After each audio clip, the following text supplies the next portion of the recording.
Good afternoon friends. Prabha study classes में आप सभी का हार्दिक स्वागत है। तो जैसे कि आप सब जानते हैं कि हिंदी साहित्य के इतिहास का हमारा जो प्रीवियस ईयर क्वेश्चन सीरीज चल रहा है उसके 6 क्लास हम कंप्लीट कर चुके हैं। यानी कि 600 महत्वपूर्ण हिंदी साहित्य के जो प्रीवियस ईयर क्वेश्चंस हैं जो कि विभिन्न प्रकार के कॉम्पिटिटिव एग्जाम्स में पूछे जाते हैं, जैसे कि KVS, NVS, DSSS, PGT, TGT। तो जितने भी महत्वपूर्ण परीक्षाएं हैं उनमें जो प्रश्न पूछे गए हैं ये हम डिस्कस कर रहे हैं। आज 7वां क्लास है और आज भी जो है हम 100 महत्वपूर्ण प्रश्नोत्तर डिस्कस करेंगे। इससे पहले हमने 1000 प्रश्नोत्तर सीरीज़ कंप्लीट किया था और उससे भी पहले हमने हिंदी साहित्य के जो प्रमुख काल हैं जैसे कि आदिकाल, भक्तिकाल, रीतिकाल, आधुनिक काल, साथ ही साथ हिंदी भाषा एवं जो काल विभाजन और नामकरण हुए हैं उनके भी प्रश्नोत्तर हम डिस्कस कर चुके हैं। अगर आपने अभी तक मेरे प्रीवियस क्लासेस नहीं देखे हैं तो आप जाके देख सकते हैं। हिंदी साहित्य MCQ के नाम से आपको एक प्लेलिस्ट मिल जाएगा। वहाँ पे बहुत ही महत्वपूर्ण प्रश्न उत्तर हमने डिस्कस किए हैं जो कि सभी परीक्षाओं में कभी ना कभी पूछे गए हैं। तो अब तक हमने जो है 6000 से भी अधिक प्रश्न उत्तर डिस्कस कर लिए हैं जो कि कई बार परीक्षा में पूछे गए हैं और बहुत ही महत्वपूर्ण प्रश्न उत्तर हैं। तो चलिए शुरू करते हैं आज का क्लास। पहला सवाल आज की क्लास का, कविता के लिए खड़ी बोली के पक्ष में आंदोलन की शुरुआत किसने की थी? बहुत ही महत्वपूर्ण प्रश्न है। ये प्रश्न आया था आपका NVS PGT teacher Hindi paper में। तो कविता के लिए खड़ी बोली के पक्ष में आंदोलन की शुरुआत जो है किसने की थी? तो इसका सही उत्तर होगा आपका option number D, Ayodhya Prasad Khatri. ठीक है, रखिएगा, अयोध्या प्रसाद खत्री ने जो है कविता के लिए खड़ी बोली के पक्ष में आंदोलन की शुरुआत की थी। तो आपका D ऑप्शन यहाँ पे सही होगा। नेक्स्ट क्वेश्चन, ये प्रश्न आया था आपका DSSS PGT में। जगत सच्चाई सार कविता के रचयिता का नाम क्या है? बहुत ही महत्वपूर्ण प्रश्न है। जगत सच्चाई सार कविता के रचयिता का नाम क्या है? तो इसका सही उत्तर होगा आपका ऑप्शन नंबर C, श्रीधर पाठक। ठीक है, रखिएगा, श्रीधर पाठक ने लिखा है जगत सच्चाई सार। और यहाँ से ये भी प्रश्न पूछा जा सकता है कि जगत सच्चाई सार जो है ये किस साहित्य रूप या साहित्य विधा के अंतर्गत आती है? तो इसका सही उत्तर होगा आपका कविता। याद रखिएगा, कविता के अंतर्गत आती है। नेक्स्ट क्वेश्चन, ये प्रश्न आया था आपके KVS PGT हिंदी पेपर में।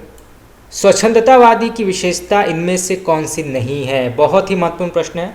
तो स्वच्छंदतावाद की विशेषता जो है इनमें से कौन सी नहीं मानी गई है? तो इसका सही उत्तर होगा आपका ऑप्शन नंबर D, ब्रज भाषा में रचना। ये बिल्कुल गलत है। स्वच्छंदतावाद में सिर्फ ब्रज भाषा में नहीं लिखा गया है, खड़ी बोली का भी प्रयोग हुआ है। तो आपका D ऑप्शन यहाँ पे गलत हो जाएगा। बाकी प्रकृति पर्यवेक्षण ये बिल्कुल सही है, प्रेम चित्रण ये भी बिल्कुल सही है और कथा गीत प्रयोग ये भी बिल्कुल सही है। तो आपके D ऑप्शन यहाँ पे गलत हो जाएगा। नेक्स्ट क्वेश्चन, ये प्रश्न आया था आपका PGT टीचर हिंदी पेपर में। लोकायतन के रचयिता का नाम क्या है? लोकायतन, लोकायतन जो है ये बहुत ही प्रसिद्ध महाकाव्य है। तो यहाँ से प्रश्न ये भी पूछा जा सकता है कि लोकायतन जो है इसका साहित्यिक रूप क्या है या किस विधा के अंतर्गत आती है? तो ये आती है महाकाव्य के अंतर्गत। तो ये किसने लिखा है लोकायतन? तो इसका सही उत्तर होगा आपका ऑप्शन नंबर D, सुमित्रा नंदन पंत। याद रखिएगा, सुमित्रा नंदन पंत ने लिखा है लोकायतन। नेक्स्ट क्वेश्चन, ये प्रश्न आया था आपका KVS PGT में। आंसू किस प्रकार का काव्य माना गया है? आंसू ये लिखा है जयशंकर प्रसाद ने। ये भी कई बार प्रश्न पूछा जाता है कि आंसू के लेखक कौन है? तो जयशंकर प्रसाद। तो ये जो है एक प्रकार का, तो इसका सही उत्तर होगा आपका ऑप्शन नंबर A, मुक्तक काव्य संकलन। याद रखिएगा, आंसू जो है ये जयशंकर प्रसाद द्वारा रचित एक मुक्तक काव्य संकलन है। नेक्स्ट क्वेश्चन, ये प्रश्न आया था आपके KVS PGT हिंदी पेपर में। महादेवी वर्मा जिनको आधुनिक युग का मीरा कहा जाता है, तो महादेवी वर्मा का प्रथम काव्य संकलन कौन सा माना गया है? बहुत ही महत्वपूर्ण प्रश्न है। तो महादेवी वर्मा का जो है प्रथम काव्य संकलन कौन सा माना गया है? तो इसका सही उत्तर होगा आपका ऑप्शन नंबर C, निहार। याद रखिएगा, निहार जो है ये महादेवी वर्मा द्वारा रचित प्रथम काव्य संकलन है और यामा की वजह से इनको ज्ञानपीठ पुरस्कार प्राप्त हुआ था। याद रखिएगा, कई बार ये प्रश्न पूछा जाता है कि महादेवी वर्मा को जो है किस रचना की वजह से ज्ञानपीठ पुरस्कार प्राप्त हुआ था? तो इसका सही उत्तर होगा यामा। चलिए आगे बढ़ते हैं। ये प्रश्न आया था आपके KVS PGT हिंदी पेपर में, कला और बूढ़ा चांद के लेखक का नाम क्या है? कला और बूढ़ा चांद। तो इसका सही उत्तर होगा आपका ऑप्शन नंबर बी, सुमित्रा नंदन पंत। याद रखिए, सुमित्रा नंदन पंत ने लिखा है कला और बूढ़ा चांद। नेक्स्ट क्वेश्चन, ये प्रश्न आया था आपके DSSB PGT teacher Hindi paper में, निम्नलिखित में से किस लेखक को ज्ञानपीठ पुरस्कार नहीं मिला है? तो इनमें से वो कौन से लेखक हैं जिनको ज्ञानपीठ पुरस्कार जो है प्राप्त नहीं हुआ है? ये भी कई बार प्रश्न परीक्षा में आया है, DSSB में आया है, नेट में आया है, PGT में आया है, TGT में आया है। तो इसका सही उत्तर होगा आपका ऑप्शन नंबर सी, नागार्जुन। याद रखिएगा, नागार्जुन जो है इनको ज्ञानपीठ पुरस्कार नहीं मिला है। बाकी नरेश मेहता, रामधारी सिंह दिनकर और निर्मल वर्मा, इनको जो है ये सम्मान प्राप्त है। चलिए आगे बढ़ते हैं।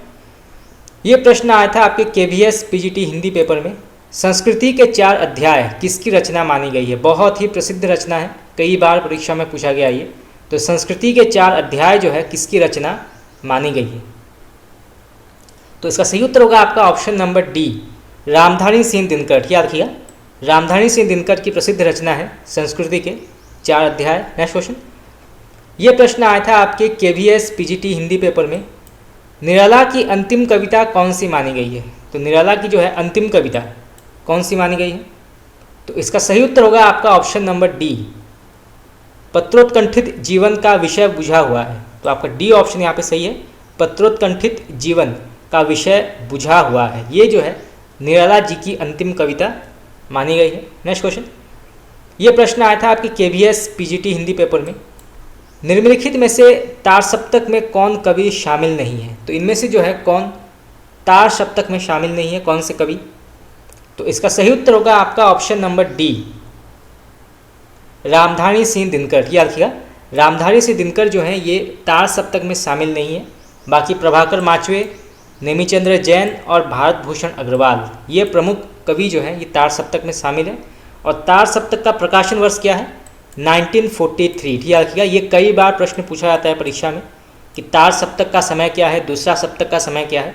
तो तार सप्तक का समय है 1943। चलिए आगे बढ़ते हैं।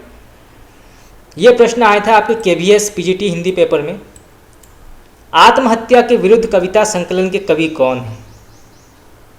तो इसका सही उत्तर होगा आपका ऑप्शन नंबर सी, रघुवीर सहाय। याद रखिएगा, रघुवीर सहाय ने लिखा है इस कविता संकलन को। ये प्रश्न आया था आपके KVS PGT teacher Hindi paper में, भूल गलती कविता के कवि कौन है? भूल गलती। तो इसका सही उत्तर होगा आपका ऑप्शन नंबर डी, मुक्तिबोध। याद रखिएगा, मुक्तिबोध की रचना है, कविता है भूल गलती। यहाँ से ये भी प्रश्न पूछा जा सकता है कि भूल गलती जो है ये किस साहित्य रूप या विधा के अंतर्गत आती है? तो ये जो है कविता के अंतर्गत आती है। ठीक है, याद रखिएगा, इसका जो साहित्यिक रूप है वो है कविता। चलिए आगे बढ़ते हैं। कनुप्रिया के लेखक का नाम क्या है? कनुप्रिया, ये भी कई बार प्रश्न पूछा गया है, KVS, NVS, नेट। तो कनुप्रिया जो है इसके लेखक का नाम क्या है? तो इसका सही उत्तर होगा आपका option number D, Dharamvir Bharati. ठीक है, रखिएगा, धर्मवीर भारती ने लिखा है कनुप्रिया। नेक्स्ट क्वेश्चन, ये प्रश्न आया था आपके KVS PGT हिंदी पेपर में, नए इलाके में किसकी काव्य कृति मानी गई है? बहुत ही महत्वपूर्ण प्रश्न है। तो नए इलाके में किसकी काव्य कृति मानी गई है? तो इसका सही उत्तर होगा आपका ऑप्शन नंबर डी, अरुण कमल। याद रखिएगा, अरुण कमल की प्रसिद्ध काव्य कृति है नए इलाके में। नेक्स्ट क्वेश्चन, KVS PGT में प्रश्न पूछा गया है, कुआनो नदी कविता संग्रह के कवि कौन है? कुआनो नदी, ये भी कई बार प्रश्न परीक्षा में आया है। तो कुआनो नदी जो है कविता संग्रह के कवि कौन है? तो इसका सही उत्तर होगा आपका option number D, Sarveshwar Dayal Saxena. याद रखिएगा, सर्वेश्वर दयाल सक्सेना जो है इसके कवि माने गए हैं कुआनो नदी के। नेक्स्ट क्वेश्चन, मगध कविता संग्रह के रचयिता कौन है? मगध, तो मगध कविता संग्रह के रचयिता का नाम क्या है? तो इसका सही उत्तर होगा आपका option number B, Shrikant Verma. याद रखिएगा, श्रीकांत वर्मा ने लिखा है मगध।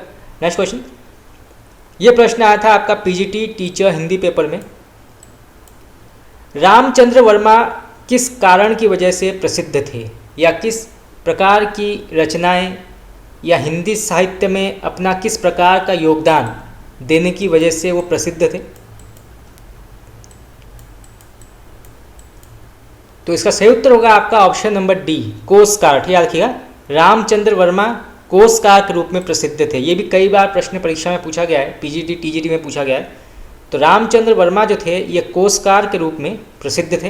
नेक्स्ट क्वेश्चन, ये प्रश्न आया था आपके DSSB पीजीटी में, धर्मयुग पत्रिका के यशस्वी संपादक कौन थे। तो यहाँ पूछा गया है कि धर्मयुग पत्रिका के संपादक कौन थे। तो इसका सही उत्तर होगा आपका option number D, Dharamvir Bharati. ठीक रखिएगा, धर्मवीर भारती ने लिखा है धर्मयुग। नेक्स्ट क्वेश्चन, ये प्रश्न आया था आपके पीजीटी टीचर हिंदी पेपर में। यहाँ पे आपको मिलान करना है सूची 1 को सूची 2 से। सूची 1 में जो है पुस्तकों के नाम है और सूची 2 में लेखकों के नाम। तो आपको जो है पुस्तकों के नाम जो है लेखकों के नाम के साथ सुमेलित करना है। तो पहले आते हैं शेखर एक जीवनी, बहुत ही प्रसिद्ध रचना है, आपने अवश्य पढ़ा होगा शेखर एक जीवनी। तो इसके लेखक कौन है। तो ये लिखा है अज्ञेय जी ने। ठीक है रखिएगा, अज्ञेय जी ने लिखा है शेखर एक जीवनी। उसके बाद आता है अशोक के फूल। अशोक के फूल के लेखक कौन है। तो इसका सही उत्तर होगा आपका आचार्य हजारी प्रसाद द्विवेदी। ठीक है याद रखिएगा, आचार्य हजारी प्रसाद द्विवेदी ने लिखा है अशोक के फूल।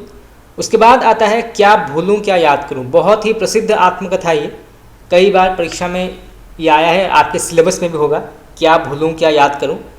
तो ये किस प्रकार की या किसकी रचना मानी गई है। तो इसका सही उत्तर होगा आपका ऑप्शन नंबर 2, हरिवंश राय बच्चन। ठीक है, हरिवंश राय बच्चन की बहुत ही प्रसिद्ध आत्मकथा है क्या भूलूं क्या याद करूं। तो आपका ऑप्शन नंबर सी जो है यहाँ पे सही हो जाएगा। नेक्स्ट क्वेश्चन, ये प्रश्न आया था आपके DSSB पीजीटी में, हिंदी शब्दानुशासन के लेखक का नाम क्या है। हिंदी शब्दानुशासन, तो इसका सही उत्तर होगा आपका option number B, Kishoridas Vajpeyi. याद रखिएगा, किशोरीदास वाजपेयी ने लिखा है Hindi Shabdanushasan. Next question, KVS PGT Hindi paper, Shri Venkateshwar Samachar प्रकाशित हुआ था किस स्थान में। यहाँ स्थान का नाम पूछा गया है, यानी कि कहाँ ये प्रकाशित होता था, श्री वेंकटेश्वर समाचार। तो इसका सही उत्तर होगा आपका ऑप्शन नंबर डी, बम्बई में। ठीक याद रखिएगा, बम्बई शहर में श्री वेंकटेश्वर समाचार प्रकाशित होता था। Next question, NVS PGT teacher Hindi में प्रश्न पूछा गया है, मध्यकालीन बोध का स्वरूप के लेखक का नाम क्या है। तो ये पुस्तक का नाम है मध्यकालीन बोध का स्वरूप के लेखक कौन है, किसने लिखा है इसको। तो इसका सही उत्तर होगा आपका ऑप्शन नंबर डी, आचार्य हजारी प्रसाद द्विवेदी ने। ठीक है रखिएगा, आचार्य हजारी प्रसाद द्विवेदी ने मध्यकालीन बोध का स्वरूप लिखा है। गोबर प्रेमचंद के किस उपन्यास का महत्वपूर्ण पात्र है, बहुत ही महत्वपूर्ण प्रश्न है, कई बार परीक्षा में पूछा गया ये गोबर। तो इसका सही उत्तर होगा आपका ऑप्शन नंबर सी, गोदान। ठीक है रखिएगा, गोदान का बहुत ही प्रसिद्ध पात्र है गोबर। तो जैसे कि मैं आपको पहले बता चुका हूँ कि मुंशी प्रेमचंद जी के जितने भी रचनाएं हैं, चाहे वो उपन्यास हो, कहानी हो, नाटक हो, उनके पात्रों के नाम बहुत प्रसिद्ध हुए थे, जैसे कि गोबर, होरी, धनिया, जालपा, रमानाथ और भी जो बहुत सारे पात्र हैं, सूरदास। तो ये नाम बहुत प्रसिद्ध हुए थे हिंदी साहित्य में। तो प्रेमचंद जी से रिलेटेड जो प्रश्न होते हैं उसमें ज़्यादातर पात्रों के नाम पूछे जाते हैं। ठीक है रखिएगा, ज़्यादातर जो है पात्रों के नाम पूछे जाते हैं। तो पात्रों के बारे में जानना बहुत आवश्यक है मुंशी प्रेमचंद जी के बारे में, कि कौन सा पात्र किस उपन्यास से लिया गया है। तो गोबर जो है ये होरी का पुत्र है। ठीक है रखिएगा, होरी एक किसान था, उसका पुत्र है गोबर। तो ये जो है गोदान से आया। ठीक है रखिएगा, गोदान से। नेक्स्ट क्वेश्चन, ये प्रश्न आया था आपके पीजीटी टीचर हिंदी पेपर में, भारतेंदु युग और हिंदी भाषा का विकास परंपरा के लेखक कौन है। तो भारतेंदु युग और हिंदी भाषा की विकास परंपरा जो है इसके लेखक कौन है, बहुत ही प्रसिद्ध रचना है ये। तो इसका सही उत्तर होगा आपका option number D, doctor Ramvilas Sharma. ठीक है रखिएगा, डॉक्टर रामविलास शर्मा ने लिखा है भारतेंदु युग और हिंदी भाषा की विकास परंपरा। तो इसको आप नोट कर लीजिए, परीक्षा में पूछा जा सकता है। चलिए आगे बढ़ते हैं। ये प्रश्न आया था आपके पीजीटी टीचर हिंदी पेपर में, श्रीलाल शुक्ल की रचना इनमें से कौन सी नहीं है। तो श्रीलाल शुक्ल की रचना जो है इनमें से कौन सी नहीं है।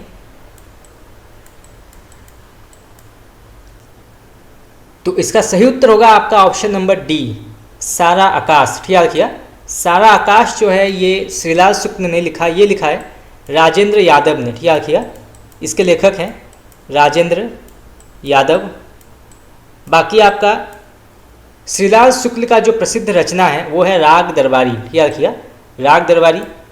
और एक और इन्होंने लिखा है विश्रामपुर के संत। ठीक है, रखिएगा ये भी कई बार प्रश्न पूछा जाता है, विश्रामपुर के संत, इसके लेखक हैं श्रीलाल शुक्ल।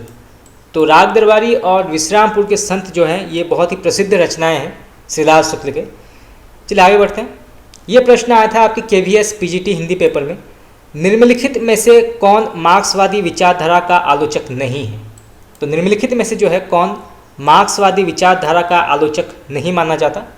तो इसका सही उत्तर होगा आपका option number D, Vijaydev Narayan Shahi. ठीक है, विजयदेव नारायण शाही जो हैं ये मार्क्सवादी विचारधारा के आलोचक नहीं हैं। बाकी A, B और C जो हैं ये बिल्कुल सही है। चलिए आगे बढ़ते हैं। ये प्रश्न आया था आपके KVS PGT हिंदी पेपर में, इनमें से कौन आंचलिक उपन्यासकार नहीं माना जाता। इनमें से कौन आंचलिक उपन्यासकार है। तो इनमें से जो है कौन एक आंचलिक उपन्यासकार माना गया है। तो इसका सही उत्तर होगा आपका ऑप्शन नंबर सी, राही मासूम रजा। ठीक है, रखिएगा राही मासूम रजा जो हैं ये आंचलिक उपन्यासकार माने जाते हैं। तो आपका सी ऑप्शन यहाँ पे सही हो जाएगा। नेक्स्ट क्वेश्चन, ये प्रश्न आया था आपके NVS PGT teacher Hindi paper में, पाल गोमरा का स्कूटर कहानी के लेखक कौन है। पाल गोमरा का स्कूटर। तो इसका सही उत्तर होगा आपका ऑप्शन नंबर सी, उदय प्रकाश। ठीक है, रखिएगा उदय प्रकाश ने लिखा है पाल गोमरा का स्कूटर। यहाँ से ये भी प्रश्न पूछा जा सकता है कि पाल गोमरा का स्कूटर जो है ये किस साहित्य रूप या किस साहित्य विधा के अंतर्गत आती है। तो ये आती है कहानी के अंतर्गत। ठीक है, रखिएगा कहानी के अंतर्गत आती है पाल गोमरा का स्कूटर। नेक्स्ट क्वेश्चन, देहाती दुनिया के रचनाकार का नाम क्या है। देहाती दुनिया। तो इसका सही उत्तर होगा आपका ऑप्शन नंबर सी, शिवपूजन सहाय। ठीक है, रखिएगा शिवपूजन सहाय ने लिखा है देहाती दुनिया। बहुत ही प्रसिद्ध रचना है, कई बार परीक्षा में पूछा गया है ये, तो इसको आप नोट कर लीजिए। चलिए आगे बढ़ते हैं। ये प्रश्न आया था आपकी PGT टीचर हिंदी पेपर में, गेहूं और गुलाब की रचना विधा क्या है। गेहूं और गुलाब बहुत ही महत्वपूर्ण प्रश्न है। ये भी आपके नेट में पूछा गया है, टेट में पूछा गया है, PGT TGT विभिन्न प्रकार के परीक्षा में पूछा गया है ये। तो गेहूं और गुलाब जो है ये किस प्रकार की रचना विधा मानी जाती है। तो इसका सही उत्तर होगा इनमें से कोई नहीं, यानी कि कोई भी ऑप्शन यहाँ पे सही नहीं है। परंतु गेहूं और गुलाब जो है ये निबंध मानी जाती है। ठीक है, रखिएगा निबंध विधा के अंतर्गत आती है गेहूं और गुलाब। और इसके लेखक का नाम है राम वृक्ष बेनीपुरी। ठीक है, रखिएगा राम वृक्ष बेनीपुरी जो है इसके लेखक हैं। तो यहाँ से जो है 3 प्रकार के प्रश्न पूछे जा सकते हैं। चलिए आगे बढ़ते हैं। ये प्रश्न आया था आपके KVS PGT हिंदी पेपर में, निषाद बांसुरी की रचना विधा क्या है। निषाद बांसुरी बहुत ही महत्वपूर्ण प्रश्न है। तो इसका सही उत्तर होगा आपका ऑप्शन नंबर डी, ललित निबंध। ठीक है, रखिएगा ये जो है एक प्रकार का ललित निबंध माना जाता है। चलिए आगे बढ़ते हैं। ये प्रश्न आया था आपके KVS PGT में, आधा गांव के लेखक का नाम क्या है। आधा गांव ये भी बहुत ही महत्वपूर्ण प्रश्न है, कई बार परीक्षा में पूछे गए। तो इसका सही उत्तर होगा आपका ऑप्शन नंबर सी, राही मासूम रजा। ठीक है, रखिएगा राही मासूम रजा ने लिखा है आधा गांव। नेक्स्ट क्वेश्चन, ये प्रश्न आया था आपके KVS PGT में, हिंदी में शिकार साहित्य के अप्रितम लेखक कौन हैं। बहुत ही महत्वपूर्ण प्रश्न है। तो हिंदी में जो है शिकार साहित्य के अप्रितम लेखक कौन माने गए हैं। तो इसका सही उत्तर होगा आपका option number C, Shriram Sharma. याद रखिएगा श्रीराम शर्मा। नेक्स्ट क्वेश्चन, ये प्रश्न आया था आपके KVS PGT में, चारु चंद्रलेख के उपन्यासकार कौन है। चारु चंद्रलेख। तो इसका सही उत्तर होगा आपका ऑप्शन नंबर डी, आचार्य हजारी प्रसाद द्विवेदी। याद रखिएगा आचार्य हजारी प्रसाद द्विवेदी ने लिखा है चारु चंद्रलेख। और यहाँ से ये भी प्रश्न पूछा जा सकता है कि चारु चंद्रलेख जो है ये किस साहित्य रूप या किस साहित्य विधा के अंतर्गत आती है। तो इसका सही उत्तर होगा आपका उपन्यास। याद रखिएगा उपन्यास के अंतर्गत आती है चारु चंद्रलेख। और इसके लेखक हैं आचार्य हजारी प्रसाद द्विवेदी। चलिए आगे बढ़ते हैं। ये प्रश्न आया था आपके KVS PGT में, गली आगे मुड़ती है के लेखक कौन है? गली आगे मुड़ती है के लेखक कौन माने गए हैं? तो इसका सही उत्तर होगा आपका option number B, Shiv Prasad Singh. याद किया, शिव प्रसाद सिंह जो है ये इसके लेखक हैं, गली आगे मुड़ती है। नेक्स्ट क्वेश्चन, ये प्रश्न आया था आपके KVS PGT में, काला जल का कथानक किस समस्या से संबंधित है? काला जल, इसका कथानक जो है ये किस समस्या पर संबंधित है?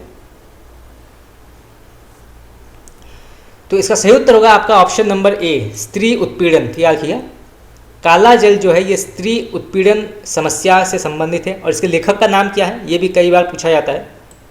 तो इसके लेखक का नाम है गुलशेर खां सानी। याद रखिएगा, गुलशेर खां सानी जो है इसके लेखक का नाम, इस रचना के लेखक का नाम है। सानी जो है इनका उपनाम है। तो यहाँ से प्रश्न ये भी पूछा जा सकता है कि सानी उपनाम से कौन से लेखक जाने जाते हैं? तो इसका सही उत्तर होगा गुलशेर खान। याद रखिएगा, गुलशेर खान।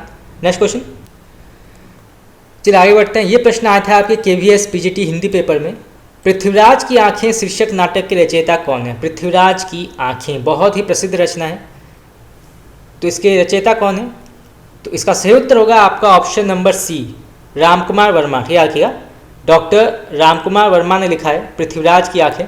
और यहाँ से ये भी प्रश्न पूछा जा सकता है कि पृथ्वीराज की आंखें जो है ये किस विधा के या रूप के अंतर्गत आती है? किस साहित्य रूप या साहित्य विधा के अंतर्गत आती है? चलिए आगे बढ़ते हैं। नेक्स्ट प्रश्न, KVS PGT हिंदी पेपर में प्रश्न पूछा गया है, नेताजी कहीन के लेखक का नाम क्या है? नेताजी कहीन बहुत ही प्रसिद्ध रचना है। तो नेताजी कहीन के लेखक कौन है? तो इसका सही उत्तर होगा आपका ऑप्शन नंबर डी, मनोहर श्याम जोशी। याद किया, मनोहर श्याम जोशी ने लिखा है नेताजी कहीन। चलिए आगे बढ़ते हैं। ये प्रश्न आया था आपके KVS PGT हिंदी पेपर में, निम्नलिखित उपन्यासों में से प्रेमचंद का अंतिम उपन्यास कौन सा माना गया है? बहुत ही महत्वपूर्ण प्रश्न है। मुंशी प्रेमचंद जी के जीवन के बारे में, उनके साहित्य कृतियों के बारे में जो है कई बार परीक्षा में पूछे जाते हैं प्रश्न।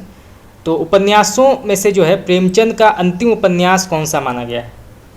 तो इसका सही उत्तर होगा आपका ऑप्शन नंबर डी, गोदान। याद रखिए, गोदान जो है ये प्रेमचंद जी का अंतिम उपन्यास है और इसको लिखा गया था 1935 से 1936 के बीच में। याद रखिएगा, 1935 के 1936 के बीच में गोदान उपन्यास लिखा गया था। और ये जो है गोदान, इसको कृषक जीवन का महाकाव्य कहा जाता है। याद रखिएगा, ये कई बार प्रश्न परीक्षा में पूछा जाता है कि कृषक जीवन का महाकाव्य कौन सा उपन्यास है?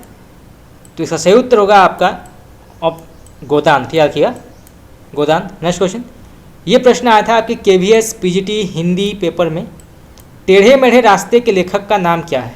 टेढ़े मेढ़े रास्ते।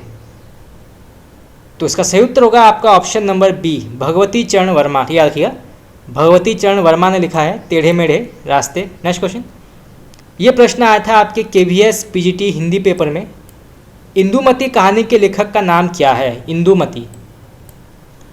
तो इसका सही उत्तर होगा आपका option number B, Kishori Lal Goswami. याद रखिएगा, किशोरी लाल गोस्वामी ने लिखा है इंदुमती।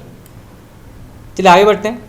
ये प्रश्न आया था आपके KVS PGT हिंदी पेपर में, बुद्धू का कांटा कहानी के लेखक कौन है? बुद्धू का कांटा। तो इसका सही उत्तर होगा आपका option number B, Chandradhar Sharma Guleri. याद रखिएगा, चंद्रधर शर्मा गुलेरी ने लिखा है बुद्धू का कांटा। इसके अलावा उसने कहा था, बहुत ही प्रसिद्ध रचना है गुलेरी जी की, बुद्धू का कांटा। ये भी जो है महत्वपूर्ण कहानी मानी गई है गुलेरी जी की। और इनका जो उपनाम है वो है गुलेरी। याद रखिएगा, इनका उपनाम गुलेरी माना गया है। कई बार ये प्रश्न पूछा जाता है कि चंद्रधर शर्मा का साहित्यिक नाम क्या है या गुलेरी किसका उपनाम है? तो वो है चंद्रधर शर्मा। चलिए आगे बढ़ते हैं। ये प्रश्न आया था आपके KVS PGT हिंदी पेपर में, निम्नलिखित में से कौन सा उपन्यास नागार्जुन का नहीं है? तो इनमें से वो कौन सा उपन्यास जो है वो नागार्जुन का नहीं माना गया है? तो इसका सही उत्तर होगा आपका ऑप्शन नंबर डी, परती परिकथा। याद रखिएगा, परती परिकथा जो है ये नागार्जुन का उपन्यास नहीं है। ये लिखा है फणीश्वर नाथ रेणु ने। याद रखिएगा, फणीश्वर नाथ रेणु ने लिखा है परती परिकथा। मैला आंचल, परती परिकथा, जुलूस, ये जो है सभी फणीश्वर नाथ रेणु की रचनाएं हैं। बाकी आपका A, B और C जो है ये नागार्जुन ने लिखा है। बलचनमा, रथनाथ की चाची और वरुण के बेटे, ये जो हैं 3 प्रमुख नागार्जुन की रचनाएं मानी गई है। तो इसे जानना भी आवश्यक है। आप ये ऑप्शंस नोट कर लीजिए जो सही ऑप्शंस हैं, क्योंकि कई बार जो है ऑप्शंस से प्रश्न पूछे जाते हैं कि रतिनाथ की चाची के लेखक का नाम क्या है, या वरुण के बेटे के लेखक का नाम क्या है, या बलचनमा के लेखक का नाम क्या है, तो वो है नागार्जुन। ये प्रश्न आया था आपके NVS PGT teacher Hindi paper में। दुलाई वाली किस विधा की रचना मानी गई है? बहुत ही महत्वपूर्ण प्रश्न है। दुलाई वाली जो है ये किस विधा की रचना मानी गई है? तो इसका सही उत्तर होगा आपका ऑप्शन नंबर ए, कहानी। याद रखिएगा, दुलाई वाली जो है ये कहानी विधा के अंतर्गत आती है। और दुलाई वाली के लेखक का नाम क्या है, ये भी कई बार परीक्षाओं में पूछा जाता है। तो इनका नाम है बंग महिला। याद रखिएगा, बंग महिला ने लिखा है दुलाई वाली, कई बार परीक्षा में पूछा गया है। और बंग महिला का वास्तविक नाम क्या है? राजेंद्र वाला घोष। ठीक है, याद रखिएगा, राजेंद्र वाला घोष जो है ये इनका वास्तविक नाम है। इन्होंने लिखा है दुलाई वाली। ये प्रश्न आया था कि KVS PGT हिंदी पेपर में, जुलूस उपन्यास के लेखक कौन है? जुलूस। तो इसका सही उत्तर होगा आपका option number D, Phanishwar Nath Renu. ठीक है, रखिएगा, फणीश्वर नाथ रेणु ने लिखा है जुलूस। नेक्स्ट क्वेश्चन, DSSB PGT में प्रश्न पूछा गया है कि कवि बकरी नाटक के रचयिता कौन है? तो इसका सही उत्तर होगा आपका option number D, Sarveshwar Dayal Saxena. ठीक है, रखिएगा, सर्वेश्वर दयाल सक्सेना ने लिखा है बकरी। Next question, PGT teacher Hindi paper में प्रश्न पूछा गया है, निम्नलिखित में से किस कृति के लेखक रामविलास शर्मा हैं? तो इनमें से जो है कौन सी कृति के लेखक जो है रामविलास शर्मा माने गए हैं? तो इसका सही उत्तर होगा आपका ऑप्शन नंबर डी, भाषा और समाज। ठीक है, रखिएगा, भाषा और समाज जो है इसके लेखक हैं रामविलास शर्मा। बाकी आपका दूसरी परंपरा की खोज ये किसने लिखा है? ये भी कई बार प्रश्न पूछा जाता है। ये लिखा है नामवर सिंह ने। ठीक है, रखिएगा, नामवर सिंह ने लिखा है दूसरी परंपरा की खोज। और भाषा और समाज जो है इसके लेखक हैं रामविलास शर्मा। चलिए आगे बढ़ते हैं। ये प्रश्न आया था आपके NVS PGT teacher Hindi paper में, प्रेमचंद की कृति जिसे ब्रिटिश शासन द्वारा जब्त कर लिया गया था। तो प्रेमचंद की वो कौन सी कृति है जिसको जो है ब्रिटिश शासन ने जब्त कर लिया था? तो इसका सही उत्तर होगा आपका ऑप्शन नंबर ए, सुजय वतन। ठीक है, रखिएगा, सुजय वतन एक ऐसी कृति है जिसको ब्रिटिश शासन ने या ब्रिटिश सरकार ने जो है इसको जब्त कर लिया था, यानी कि इसको प्रकाशित होने नहीं दिया था ब्रिटिश सरकार ने। चलिए आगे बढ़ते हैं। ये प्रश्न आया था आपके KVS PGT हिंदी पेपर में, मृगयनी उपन्यास के रचनाकार कौन है? मृगयनी। तो इसका सही उत्तर होगा आपका option number A, Vrindavan Lal Verma. याद रखिएगा, वृंदावन लाल वर्मा ने लिखा है मृगयनी। नेक्स्ट क्वेश्चन, यह आया था आपके KVS PGT हिंदी पेपर में, आवारा मसीहा किसकी जीवनी पर आधारित उपन्यास है? बहुत ही महत्वपूर्ण प्रश्न है, कई बार जो है परीक्षा में पूछा गया है। तो आवारा मसीहा जो है किसकी जीवनी पर आधारित उपन्यास माना गया है? तो इसका सही उत्तर होगा आपका ऑप्शन नंबर सी, शरत चंद्र। ठीक है, रखिएगा, शरत चंद्र की प्रसिद्ध रचना मानी गई है आवारा मसीहा। और यहाँ से ये भी प्रश्न पूछा जा सकता है कि आवारा मसीहा जो है ये किस साहित्य रूप या किस साहित्य विधा के अंतर्गत आती है? तो ये आती है जीवनी के रूप में। ठीक है, रखिएगा, जीवनी के रूप में आती है। और यहाँ से ये भी प्रश्न पूछा जा सकता है कि आवारा मसीहा के लेखक का नाम क्या है? ये भी कई बार प्रश्न पूछा गया है। तो इसका सही उत्तर होगा विष्णु प्रभाकर। ठीक है, रखिएगा, विष्णु प्रभाकर ने लिखा है आवारा मसीहा। ये जो है शरत चंद्र के जीवन पर आधारित है। तो इसको भी आप 3 प्रकार के क्वेश्चन जो है यहाँ से पूछे जा सकते हैं। चलिए आगे बढ़ते हैं। ये प्रश्न आया था आपके KVS PGT हिंदी पेपर में, मेरी जीवन यात्रा किसकी आत्मकथा मानी गई है? बहुत ही महत्वपूर्ण प्रश्न है। तो मेरी जीवन यात्रा जो है ये किसकी आत्मकथा मानी गई है? तो इसका सही उत्तर होगा आपका ऑप्शन नंबर सी, राहुल सांस्कृतायन। ठीक है, रखिएगा, राहुल सांस्कृतायन की आत्मकथा है मेरी जीवन यात्रा।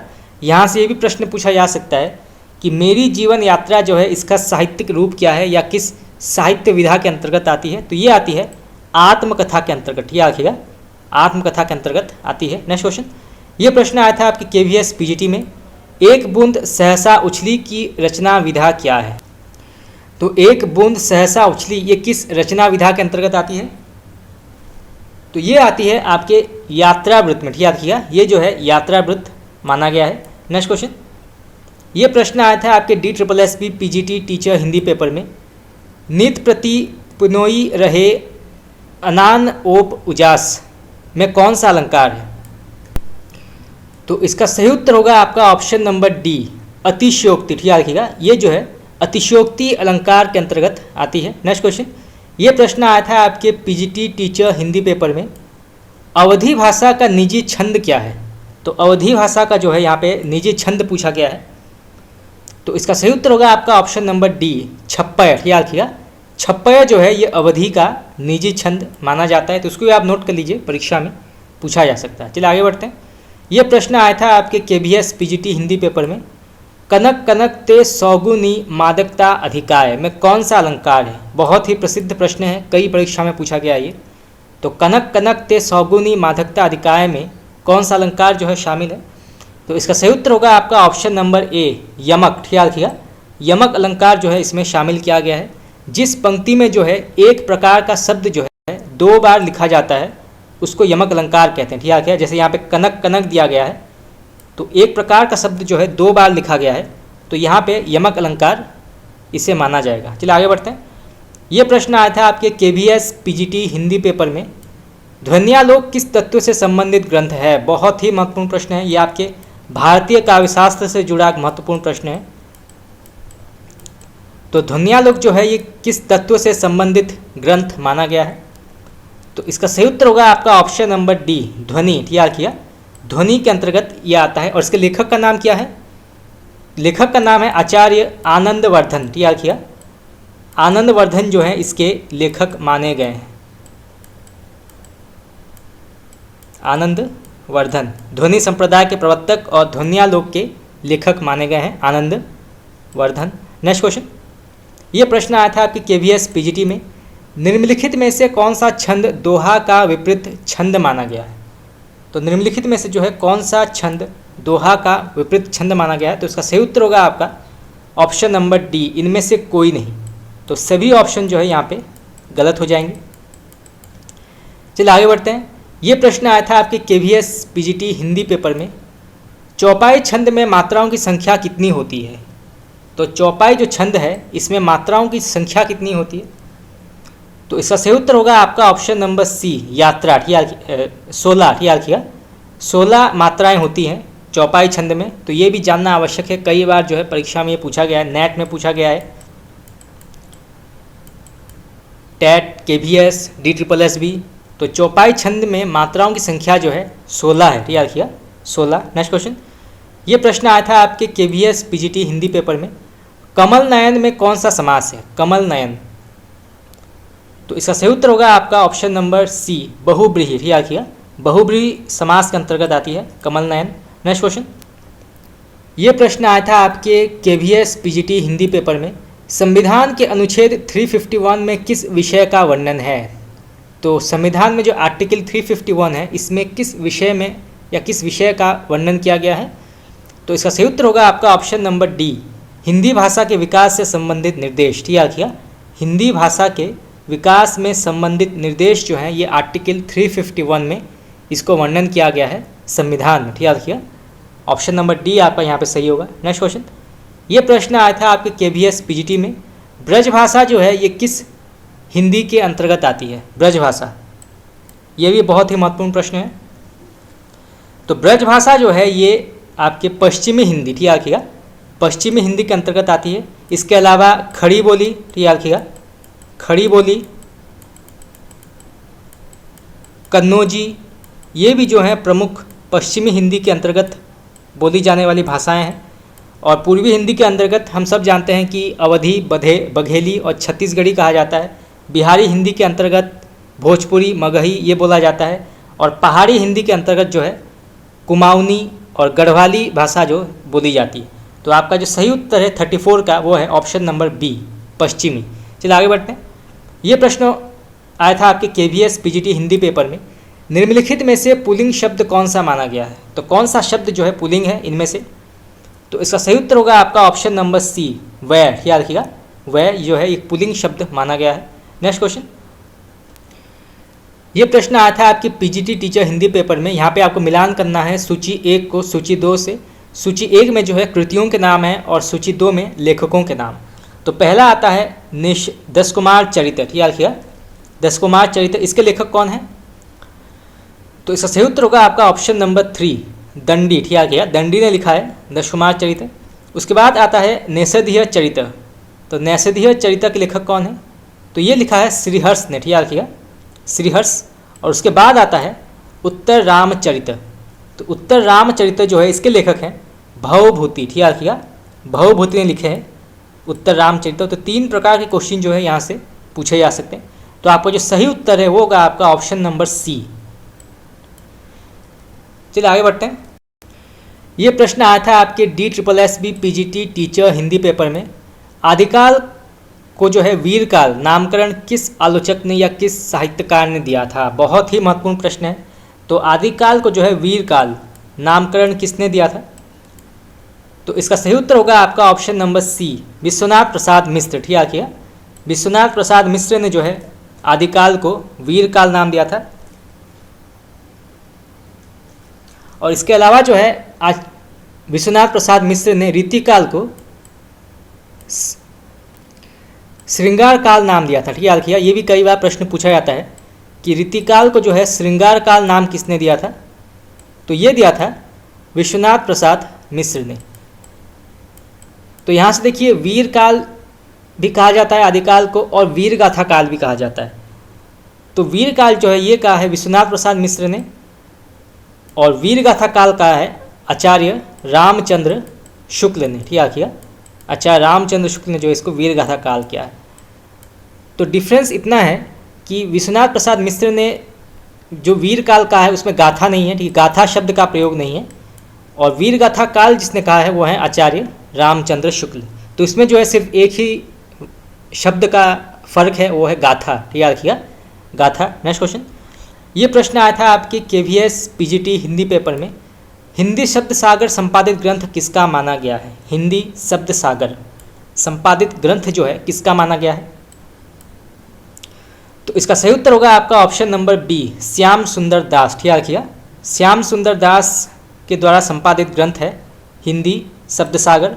नेक्स्ट क्वेश्चन, ये प्रश्न आया था आपके PGT टीचर हिंदी पेपर में। पंडित चंद्रधर शर्मा गुलेरी ने किसको पुरानी हिंदी का प्रथम कवि स्वीकार किया है? तो चंद्रधर शर्मा गुलेरी के अनुसार जो है पुरानी हिंदी का प्रथम कवि कौन है? तो इसका सही उत्तर होगा आपका ऑप्शन नंबर सी राजा मुंज, ठीक है किया, राजा मुंज जो हैं ये गुलेरी के अनुसार पुरानी हिंदी का प्रथम कवि है। तो इसको आप नोट कर लीजिए, परीक्षा में पूछा जा सकता है। चलिए आगे बढ़ते हैं। ये प्रश्न आया था आपके KVS PGT हिंदी पेपर में। किस रासो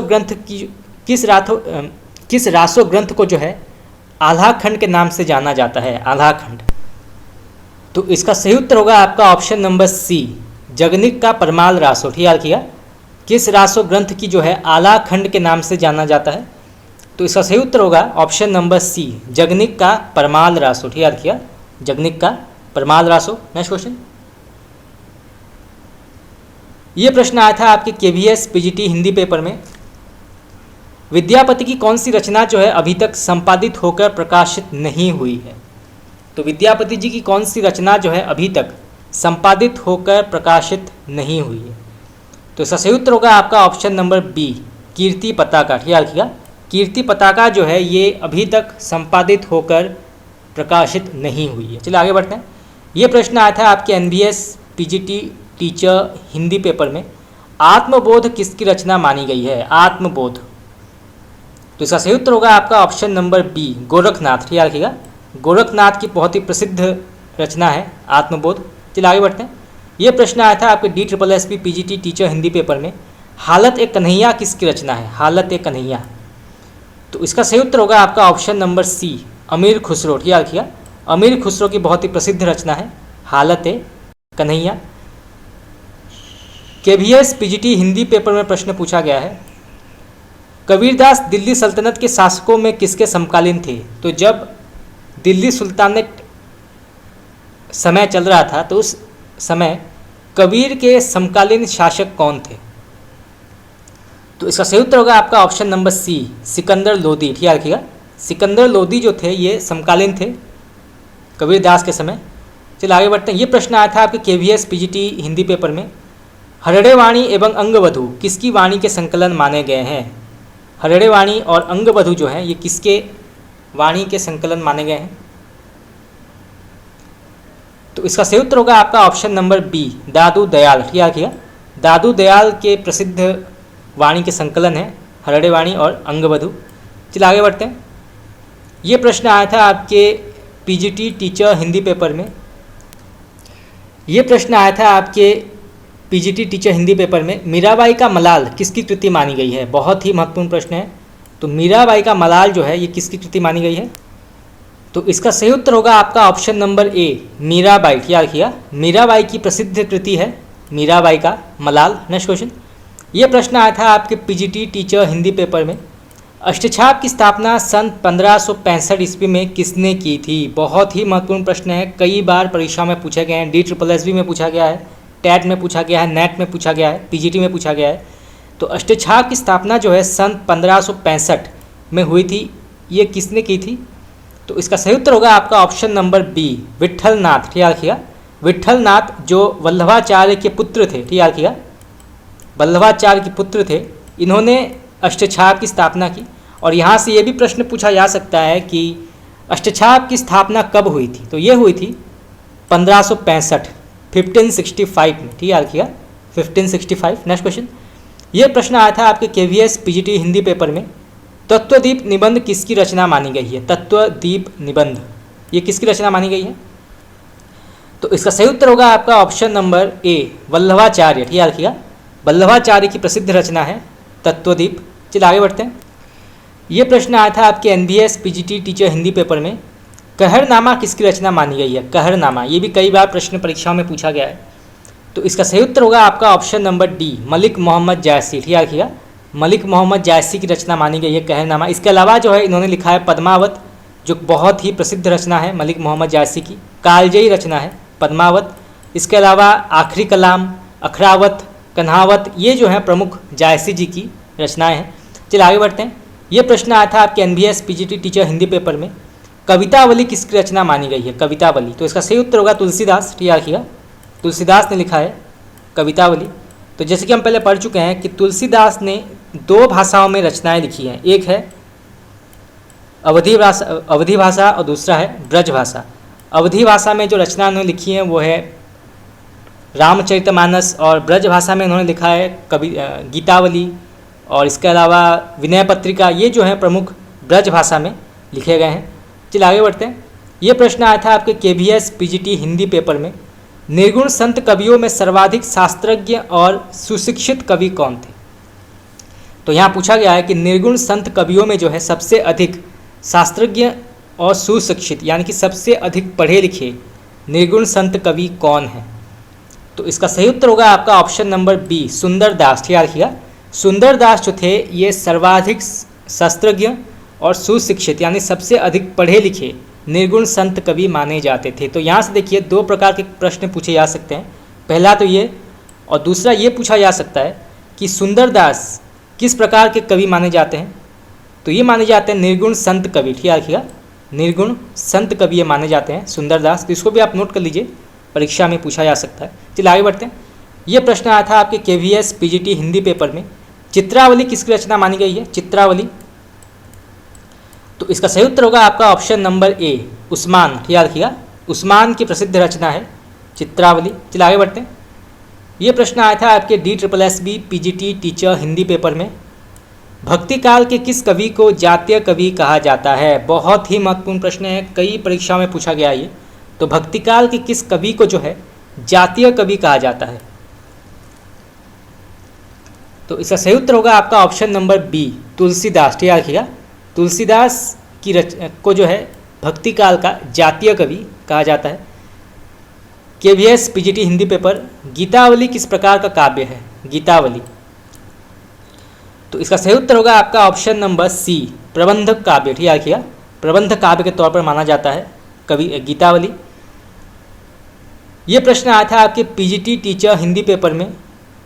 जुगमान चरित्र नामक ग्रंथ के लेखक कौन हैं? जुगमान चरित्र, ये भी कई बार प्रश्न जो है परीक्षा में पूछा गया है। तो जुगमान चरित्र जो है ये लिखा है कृष्णदास ने, ठीक है, रखिएगा, कृष्णदास ने लिखा है जुगमान चरित्र।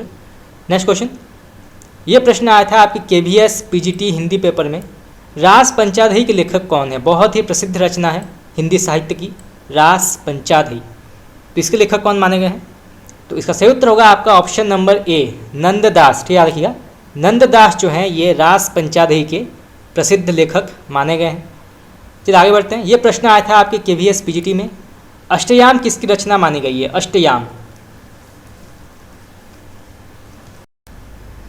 तो अष्टयाम के लेखक हैं देव कवि, ठीक है, रखिएगा, देव कवि जो हैं ये अष्टयाम के लेखक माने गए हैं। चलिए आगे बढ़ते हैं। ये प्रश्न आया था आपके KVS PGT हिंदी पेपर में, भूषण को कवि भूषण की उपाधि किसने प्रदान की थी? बहुत ही महत्वपूर्ण प्रश्न है। तो भूषण कवि को जो है, जो रीतिकाल के वीर रस के कवि हैं, बहुत कम वीर रस के कवि हुए थे, उनमें से एक हैं भूषण कवि। तो भूषण कवि जो हैं इनको कवि भूषण की उपाधि जो है किसने प्रदान की थी? तो इसका सही उत्तर होगा आपका ऑप्शन नंबर सी, सोलंकी राजा रुद्रसाह ने, ठीक है, रखिएगा, सोलंकी राजा रुद्रसाह ने जो है भूषण को कवि भूषण की उपाधि प्राप्त की थी। बहुत ही महत्वपूर्ण प्रश्न, इसको आप नोट कर लीजिए, परीक्षा में पूछा जा सकता है। चलिए आगे बढ़ते हैं। ये प्रश्न आया था आपके KVS PGT हिंदी पेपर में, गंगा लहरी किसकी रचना मानी गई है? गंगा लहरी, तो इसका सही उत्तर होगा आपका ऑप्शन नंबर बी, पद्माकर, ठीक है, रखिएगा, पद्माकर की प्रसिद्ध रचना मानी गई है गंगा लहरी। नेक्स्ट क्वेश्चन, ये प्रश्न आया था आपके KVS PGT हिंदी पेपर में, विरह वारिस किसकी रचना मानी गई है? विरह वारिस, तो इसके लेखक हैं बोधा, ठीक है, रखिएगा, ऑप्शन नंबर ए, बोधा जो है इसके लेखक माने गए हैं। तो इसको आप नोट कर लीजिए, परीक्षा में पूछा जा सकता है। तो फ्रेंड्स आज के लिए इतना ही। आज हमने कुछ और 100 महत्वपूर्ण हिंदी साहित्य के जो प्रीवियस ईयर क्वेश्चंस हैं, जो कि कई प्रकार के कॉम्पिटिटिव एग्जाम्स में पूछे गए हैं, जैसे कि DSSB हो, KVS हो, NVS हो, PGT हो, तो विभिन्न प्रकार के जो कॉम्पिटिटिव एग्जाम्स हैं उसमें जो प्रश्न पूछे जाते हैं वो हमने आज डिस्कस की। अभी और भी बहुत सारे प्रश्नोत्तर सॉल्व करना बाकी है। इसके बाद जो है हमें भारतीय एवं पाश्चात्य काव्यशास्त्र के जो प्रमुख प्रश्नोत्तर हैं उन्हें भी सॉल्व करने हैं। तो आज के लिए इतना ही। आप लोगों को कैसा लगा क्लास आप मुझे बता सकते हैं कमेंट करके। आपका बहुत बहुत धन्यवाद।